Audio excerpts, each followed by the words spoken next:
Bienvenidos a Lo Simple No Vale. Hoy tengo el placer de contar con Andrea Orlandi. ¿Qué tal estás? ¿Qué tal, Alberto? ¿Cómo estás? Bien, bueno, vamos a hablar un poco de tu trayectoria como futbolista y también a hablar de tus proyectos actuales como profesional. Perfecto. Yo estoy muy bien, así que vamos a por ello. Vale, cuéntame un poco cuándo surgieron tus primeros pasitos en el fútbol. O sea, pues pronto, porque ya con 3 o 4 añitos, típico que te regalan un balón. Yo era zurdo, le daba medio bien y mi padre, que era apasionado de fútbol italiano, de estos fanáticos, me apuntó a una escuela de fútbol y ahí fui dando mis primeros pasos, la cosa iba bien. Me fichó el Español ya con 10 añitos. Y luego estuve en el Español 3 años y ya la cosa se puso más seria. Pasé por la cantera de la DAM, que es una cantera de Barcelona, y ya, mira que sí he ido rápido, que de los 4 ya he pasado a los 17, que es cuando me ficha el Alavés y me voy de casa. Claro, un poco como profesional, tu primer equipo ha sido el Alavés. ¿Cómo Ujú. fue el llegar al B y luego ese proceso de instalarte en el primer equipo? Pues fue bastante rápido, porque en un año pasé de juvenil, que empecé como un cohete, empecé muy bien en el juvenil, luego tuve un momento de parón a nivel, eh, pues que no, empecé como metiendo gol cada partido. Luego digamos que estuve como 3 meses vamos, que no le metía gol ni arcoiris, y la verdad que a nivel de rendimiento bajé bastante. Y fue en ese momento que el club confió en mí, que eso me dio muchísima confianza, porque cuando peor estaba me subieron al filial, que normalmente eso no pasa, ¿no? Y en el filial enseguida el entrenador, que era Chuchi Aranguren, me ayudó, porque era, que en paz descanse, por cierto, pero que era una persona de la vieja escuela, que le gustaban los guerreros. Yo no encajaba mucho en esa filosofía, pero me dijo: mira, chaval, aquí en el fútbol tienes que correr. Y además me dijo una frase que se me quedó, porque me vio entrenar y me dijo: hostia, yo desde fuera te veía como un pijo futbolístico, me dijo, y me estás demostrando que no lo eres. Así que cuando tú puedes correr, pues corre detrás del balón y corre detrás del rival, y luego con el balón, con la calidad que tienes, haz lo que tengas que hacer. Y en un filial que había mucha gente veterana, yo era el más joven, y me encontré súper a gusto, y en poco tiempo ya llegué al primer equipo. Después de jugar en segunda B a buen nivel, me llegó la oportunidad de debutar en segunda división. Claro, ¿qué Alavés te encontraste en esa época cuando tú estabas? Bueno, un Alavés que venía de un proyecto muy ambicioso en primera división. Se fichó al Pito Abelardo, a Dutruel, jugadores, estaba Jordi Cruyff, jugadores con contratos altísimos, Iván Alonso. El equipo desciende y en segunda pues llega Quique de Lucas, que venía del Chelsea. Había un auténtico equipazo y había mucha presión por ascender. El entrenador era Pepe Mel. Era un vestuario difícil, Oscar Teller, jugadores con mucha Buah. personalidad y mucha calidad. Y bueno, no tuve continuidad. Más que nada fue por culpa mía también. No supe reaccionar a situaciones adversas. Me costó pillar continuidad. El míster no me dio mucha confianza. Y bueno, y además tuvimos la mala suerte de no ascender. En esa temporada incluso llegó Martín Palermo, cedido por el Betis. Buah. Había un auténtico equipazo y no se pudo ascender. Y fue cuando Gonzalo Antón lo vendió y llegó Peterman. Y Buah. creo que Peterman, para un jugador joven como yo, pues no era la persona idónea, ni para un jugador joven como yo, ni para nadie realmente. Sí, no fue para Porque nadie. Mala época. las que llegó a liar fueron tremendas, y a pesar de ello el equipo ascendió, porque había un auténtico equipazo. Piensa que la delantera del Alavés en segunda división era Nené, Bodipo, Rubén Navarro y Quique de Buah. Lucas. Era una de la delantera que en primera división habría marcado diferencias, Sí. y se ascendió. Lo que no se pudo mantener la categoría, porque Peterman, la manera que tenía de llevar el club era variopinta, ¿no? Era un poco diferente. Claro, no sé si quieres entrar un poco en cómo era, porque era un poco raro, entre comillas. Bueno, a ver, estaba Chuchicos como entrenador, que Chuchicos es una persona excelente y es un buen profesional y es un buen entrenador. Lo que pasa que al asociarse a Dimitri Peterman, que para Chuchi, que igual no tenía la manera de llegar a ser entrenador de primera división, es totalmente lícito, e igual en su situación yo habría hecho lo mismo, pues no se le consideró, no se le respetaba, ¿no? Porque estaba ligado a la figura de alguien que en el mundo del fútbol no tiene que existir. Pero bueno, Chuchi era muy capaz, lo que pasa que Dimitri pues no le dejaba. Básicamente era un presidente que se vestía de Sí, corto, era. que hacía el calentamiento, todas las charlas, y eran charlas absurdas. Que realmente, ahora pensando, si hubiese habido Netflix en esa época, ese reportaje, o sea, el del Sunderland se queda años luz, el del City se queda años luz. O sea, habría batido récords, porque lo que se llegaba a ver o escuchar era increíble, o sea, no tenía ningún sentido. Pero bueno, era su manera de hacer las cosas, obviamente las hizo muy mal y bueno, hace poco ha salido, ¿no? Que se arrepiente de lo que hizo. Mm. Está todo bien, pero dejó al Alavés en una situación muy crítica. Sí. Corrígeme si no estoy en lo cierto, que también por el Racing de Santander pasó y tampoco hizo las cosas muy allá. Bueno, es que previamente al Por Alavés había eso. pasado por el Racing Mm. y previo a eso en el Palamós. Pero claro, ya venía de hacerlo regular en el Racing, entonces, joder, Mm. tiene otra oportunidad en el Alavés y bueno, engañó un poquito con ese ascenso, traía jugadores, algunos buenos, otros no tanto, pero eso no es una manera de gestionar un club y lo dejó endeudado y con Sí, muchísimos sí. problemas. Claro, luego cuéntame también tu etapa en el Barcelona B y en el Barça. Bueno, pues mira, era la época de Peterman. Yo ya me iba del Alavés porque no tenía ninguna oportunidad en el primer equipo Mm. y en el impasse ese, ¿no? De arreglar situaciones o encontrar equipo, ya lo tenía cerrado casi con el Salamanca en aquella época. Eso. Y llego a la pretemporada y llego muy bien. Había estado entrenando en verano y llego pues mejor que los demás, realmente. Y en mi primera semana de pretemporada lo hago también que Dimitri dice, no, tú no te vas, tú aquí eres el mejor. Y digo, ¿cómo? Digo, presidio, ya lo tengo, ¿sabes? Ya lo tengo hecho con el Salamanca, yo había hablado con el entrenador, que era Javi López y tal. No, tú no te vas, eres el mejor, me dice. Entonces se me acaba esa oportunidad y a las 2 semanas él ve que no voy a tener espacio y me dice, oye, lo mejor es que te vayas cedido. Digo, ya, pero ¿dónde voy, no? Y surge la oportunidad de ir al Barça B, que buscaba un media punta zurdo, iba a ser el único fichaje y gracias a Edu Alonso, que habló con el segundo entrenador, que era Joan Barbará, que habían jugado juntos precisamente en Salamanca, y Luis Carreras, que yo se lo digo cada vez que lo veo, Luis, que te rezo todas las noches, porque habló con el entrenador que había pasado por el Barcelona, le dijo, fíchalo. No había en aquella época Y-Scout, no había lo que hay ahora. O sea, me dieron una cinta de VHS de un partido mío, o sea, fue así. Y se fiaron de lo que le dijeron Edu Alonso y Luis Carreras. Y aparecí en el Barcelona B, jugué en 2 temporadas, jugué 70 partidos, debuté en primera con el Barça y a día de hoy sigo ligado al Barça de alguna manera, en la agrupación de jugadores, haciendo cosas con ellos. Y es un club que me trató de maravilla y es un paso que me cambió la vida. Realmente fue maravilloso. Claro, es lo que te iba a preguntar. Tu paso por el Barcelona muy positivo. Al final ha sido algo importantísimo en tu trayectoria como deportista.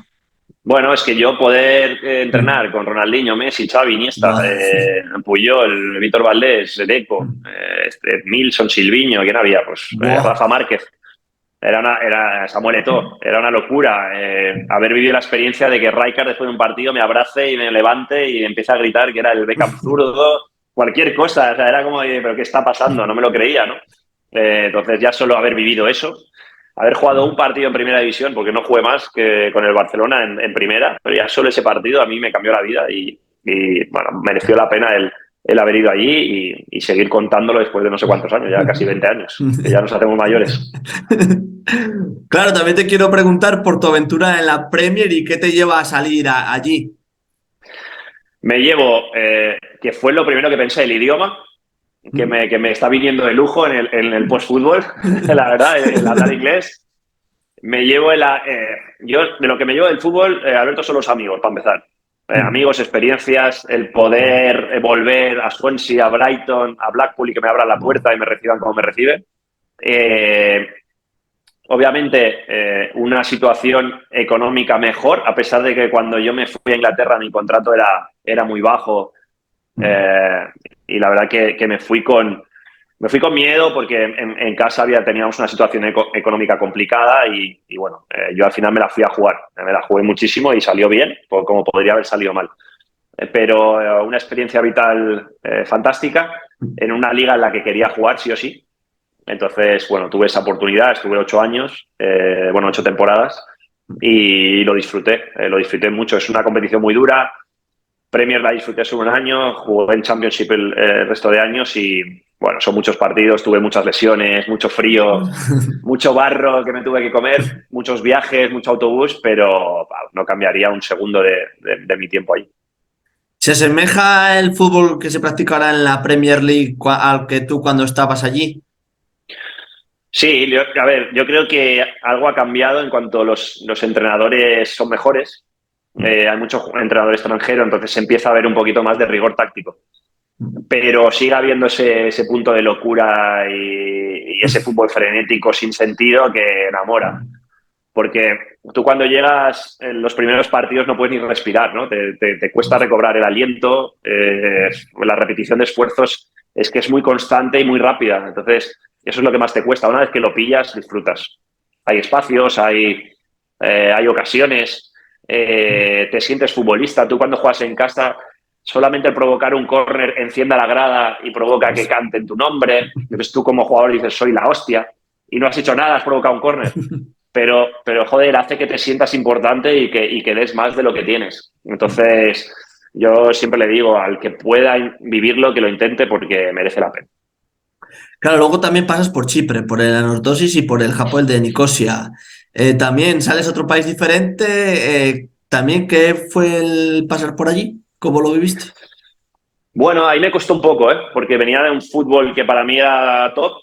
Me fui al fútbol chipriota, que obviamente es otra historia, pero a clubes con mucha exigencia, porque sus aficionados, fíjate, el aficionado de la Anorthosis, pues obviamente son refugiados de la parte turco-chipriota, que construyeron su estadio en Lárnaca y que para ellos el escudo Anorth, como tiene que ser para todos, ¿no? Pero le da mucha importancia a eso, ¿no? Que ellos son refugiados y que tú estás jugando para su equipo y que es el primer equipo que clasificó para la Champions en la historia de Chipre. Entonces, claro, no vives como un futbolista realmente, porque te da la sensación de que estás de vacaciones, pero luego el partido y la exigencia es máxima y si no juegas bien te van a canear, vamos, que es así.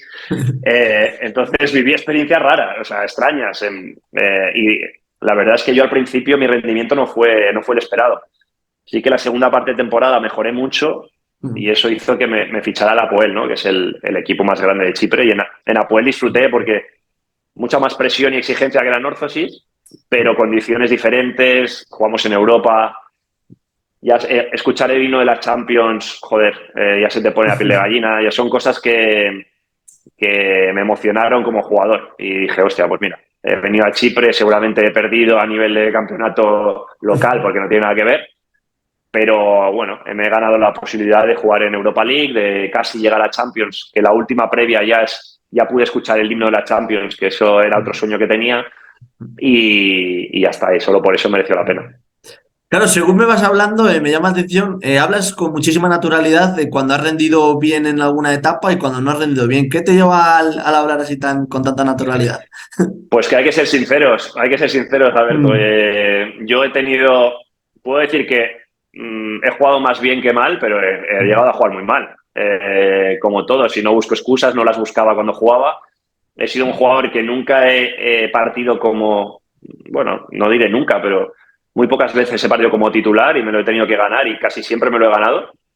Pero también he chupado mucho banquillo y me he comido mucha grada y todo eso me ha hecho reflexionar y mejorar. Creo que tenía talento y tenía mis defectos, como todos. Así que no me importaba admitir que jugaba mal, no me importaba recibir críticas y leerlas, digamos que algunas hasta me hacían gracia, pero bueno, es que ¿para qué engañar? Si no te voy a decir que era un fenómeno porque no lo era. Y luego vamos a la India. Cuéntame también. Es que has recorrido medio mundo casi. Sí, de Chipre me fui a Italia. Sí, Estuve un estuviste año y medio Sí. en el Novara y que era otro sueño que tenía. Yo soy de origen italiano, ¿no? Mis padres son italianos. Y a la India me fui porque ya no me quería nadie en Europa, la verdad. Y digamos que es la primera vez que tomé una decisión por un aliciente económico, porque ya no quise esperar hasta final de mercado, porque ya veía que la cosa se iba a complicar para quedarme en Italia. Y me fui a la India y fue muy complicado, porque me fui solo, sin familia. El equipo era un desastre, no le ganábamos a nadie. Ostras. Y fue difícil, pero yo siempre le saco lo positivo a las cosas extrañas que me pueden llegar a pasar. Y yo me acuerdo que yo tenía un ventilador, ese es un aspa, ¿no? Y daba vueltas en la Ostras. habitación. Y yo miraba el techo, miraba el aspa cómo giraba, me quedaba media hora pensando, yo, ¿qué hago aquí? ¿Qué hago aquí? Y digo, bueno, tranquilo, Andrea, que dentro de unos años pensarás en ello y lo recordarás con una sonrisa. Y efectivamente es lo que me pasa ahora. Muy diferente, es otro mundo, te abre los ojos. Ves la pobreza más extrema, pero o Ostras. sea, a niveles que no te puedes ni llegar a imaginar. La riqueza más absoluta también. O sea, es un país de muchos contrastes y un fútbol diferente, donde hay jugadores muy buenos, extranjeros muy buenos que dices, ¿qué hacen aquí? Y hay otros que son un desastre.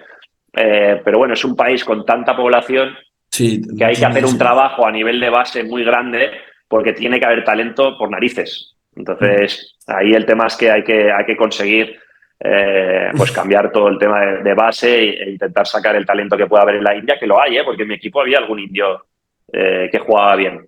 Pero bueno, esos son años, no se hacen un día. No te he hablado de Italia, pero bueno, me has dicho que es importante para ti, pues si quieres háblame de tu etapa en el Novara, qué significó y cómo dices tú con raíces italianas. Sí, significó vivir en mi país realmente por primera vez, porque yo ya nací en Barcelona, de padres italianos. Significó ir a estadios míticos, como puede ser el Barbera de Palermo, que es un estadio muy mítico que a mí me encantaba, el San Nicola de Bari. Yo soy un romántico del fútbol, me gusta. Me gustaba mucho viajar por Italia. La cultura futbolística, que es un poco arcaica y se han quedado un poquito atrás, pero me gustaba. Un trabajo táctico exacerbado, o sea, demasiado, pero aprendí mucho de mis entrenadores y alguna peleilla con mis preparadores físicos y mis entrenadores, porque digo, joder, digo, parece, estamos en la Edad Media, ¿no? Porque había entrenamientos que era correr y correr y correr sin Joder. sentido. Digo, oye, que el fútbol ha cambiado, ¿no? Pero da igual, al final me gustaba también eso. Me supuso una experiencia vital y futbolística importante. Y bueno, ¿cuándo llega ese momento en el que te quieres retirar y tienes claro a qué te quieres dedicar después del el post-fútbol, por así decirlo?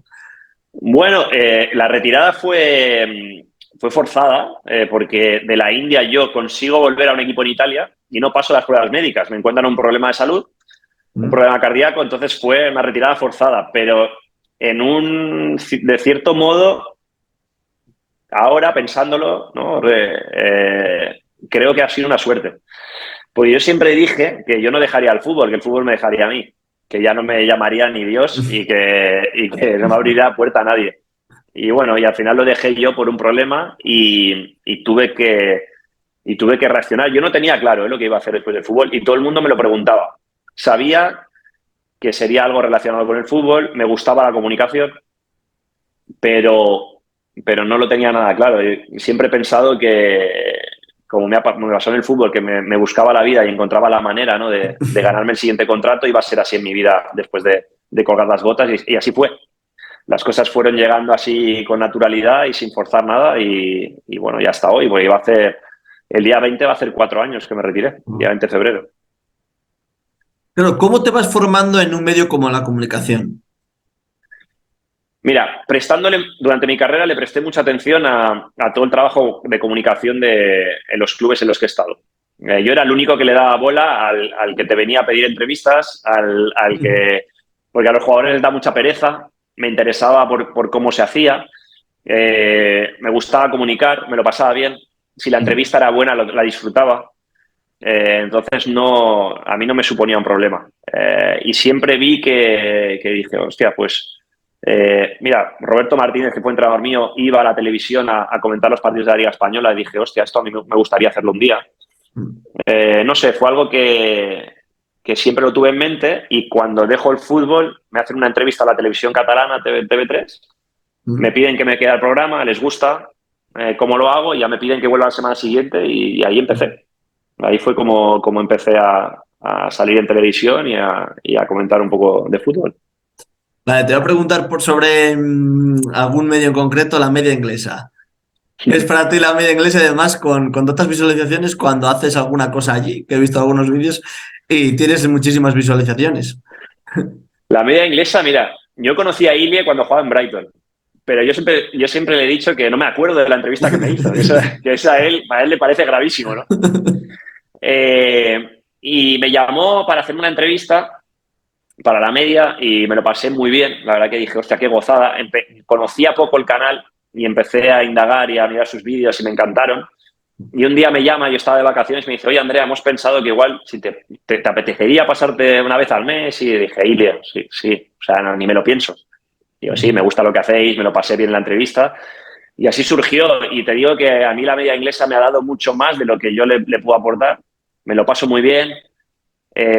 Son gente divertida, pero hacen un trabajo serio y riguroso. Y ya te digo, para mí ir a la media inglesa no es un trabajo, es una gozada. O sea, es pasármelo bien, es disfrutar, es reírme, es pasar tiempo con gente capaz y la repercusión que tiene es positiva. Yo veo la Sí. gente cómo lo vive, cómo me habla a veces por la calle, incluso me paran y me paran por la media inglesa. Obviamente nadie sabe que quién era yo como futbolista. O sea, me conocen por las historias que cuento en la media y me gusta que me relacionan con ese canal porque me encanta lo que hacen. Vale, ahora háblame también de Dazón.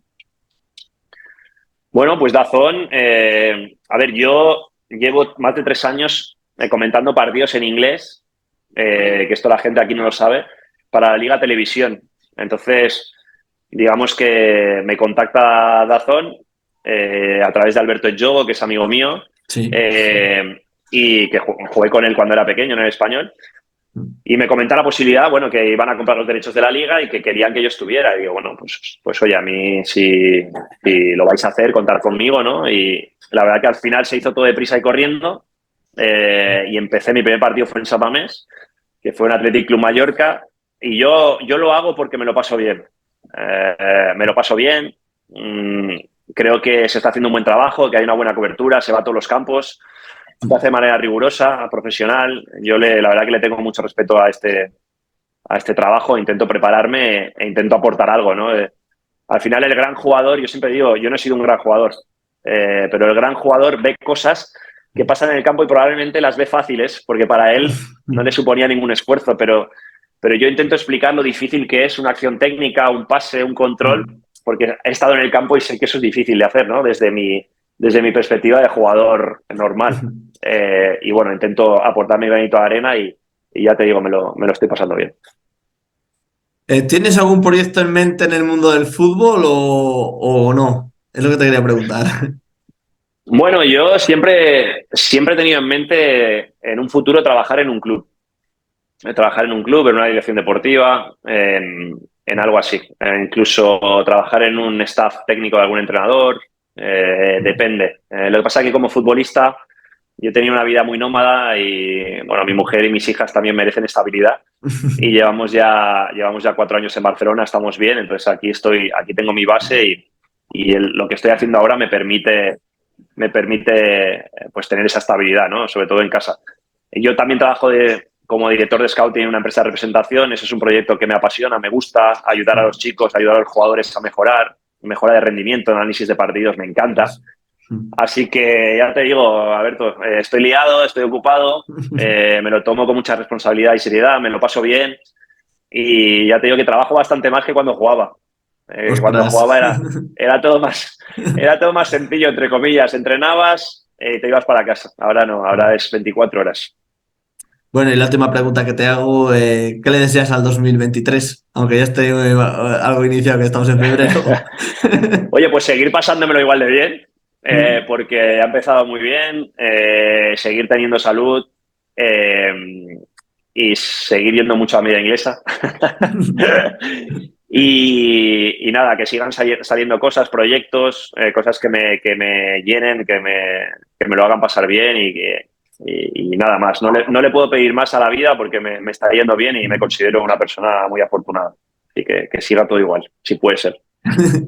Pues bueno, Andrea, muchísimas gracias. Espero que te vaya muy bien y mucha suerte. Muchas gracias, Alberto. Gracias a ti y mucha suerte también. Un abrazo.